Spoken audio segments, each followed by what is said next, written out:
Lamine Yamal, the name is everywhere. Barcelona fans treat him like a football messiah. The media can't stop hyping him. And online the conversation's already over. The world has decided he's next up. But is he? Is Lamine Yamal actually as good as people claim? Or is he simply one of the most overrated players in world football right now? Let's start with the obvious. He's 17. He's starting for Barcelona. He's already made appearances for Spain. That's impressive, no question. But impressive for his age doesn't automatically mean world class. That's where things start to get messy.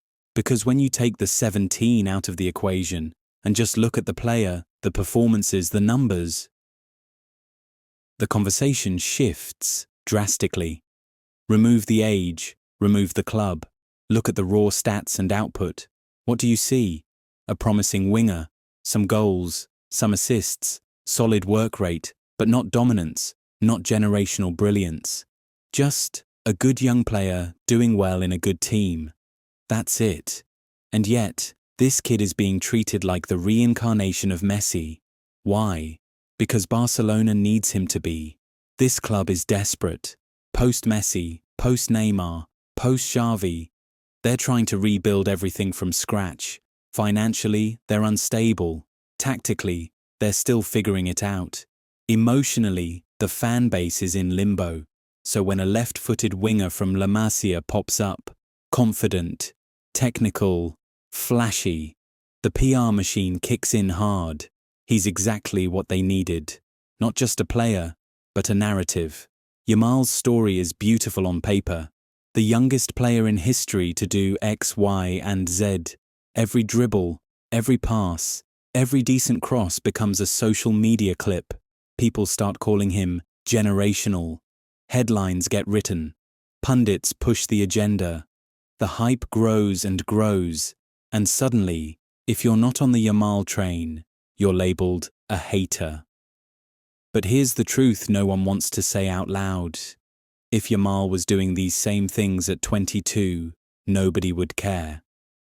This is age bias, plain and simple.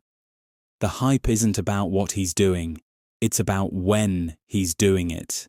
And the media is running wild with it. But football is about output. Football is about impact.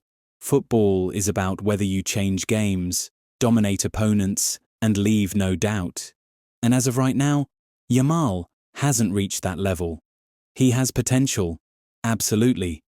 But potential isn't performance. And performance is what separates the next big thing from just another wonder kid. Right now, he's not doing anything that hasn't been done before by countless young wingers who never became elite. There's a long list of players who were hyped too early. Bojan, Halilovic, Ansu Fati, all former next Messis. All proof that hype can destroy a player if it outpaces development. And Yamal, he's being fast-tracked straight into that same dangerous spotlight. Let's talk about that word, generational. People throw it around like it means young and good. But that's not what it means. Generational means once-in-a-decade talent. Someone who completely changes the game. Someone who looks levels above everyone else, no matter their age. Mbappé was generational. Haaland, too. You knew it instantly. Yamal doesn't give off that energy. Not yet. He's got a great left foot, good dribbling, nice composure.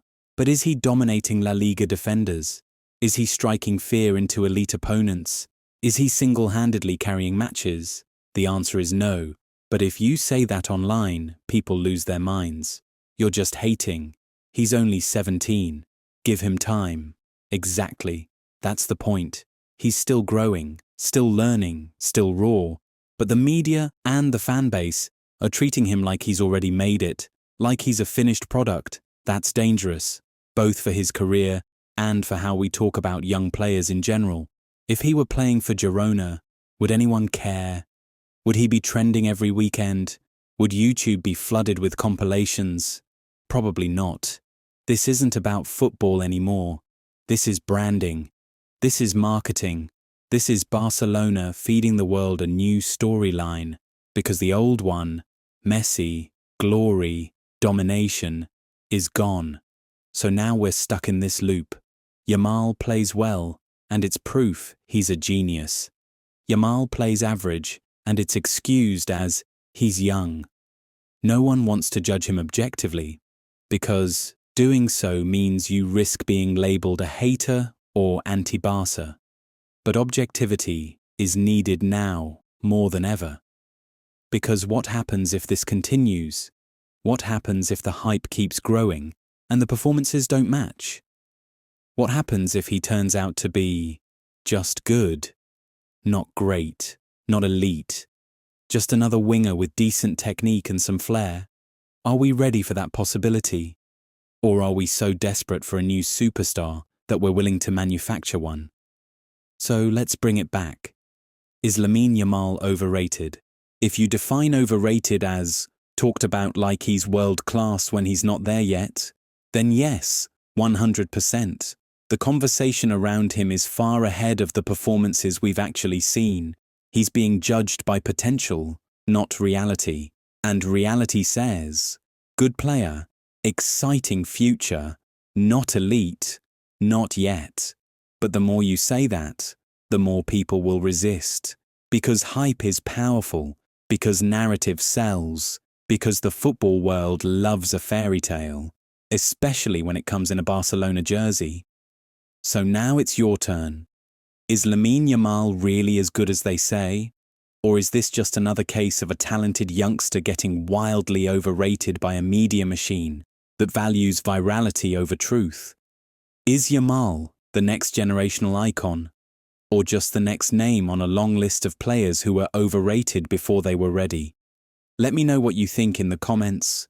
Agree? Disagree? Call me a hater, call me clueless. Go for it. Just bring your facts, not your feelings.